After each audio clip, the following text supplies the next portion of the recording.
पन्हाळा तालुक्यातील माले येथे नूतन सैनिक भवनाच्या बांधकामाचा शुभारंभ मान्यवरांच्या हस्ते करण्यात आला।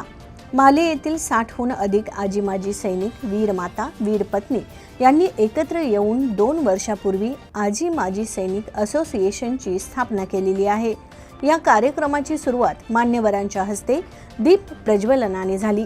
यावेळी आजी माजी सैनिक, त्यांच्या कुटुंबावर येणाऱ्या अडचणी दूर करणे, युवकांना भरतीपूर्व शिक्षण तसेच रोजगार, व्यवसाय, नोकरी आदी करता मार्गदर्शन करणे हा आजी माजी सैनिक असोसिएशन स्थापन करण्याचा उद्देश असल्याचं सांगण्यात आलं।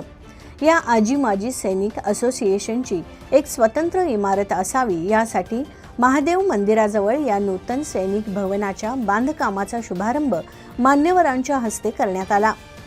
यावेळी बोलताना मालेगावचे सेवानिवृत्त कर्नल विजयसिंह गायकवाड म्हणाले की नियोजित सैनिक भवन बांधकामासाठी आपण 1 गुंठा जमीन देत असून आजी माजी सैनिकांच्या पाठीशी आपण सदैव राहू असा विश्वास व्यक्त केला।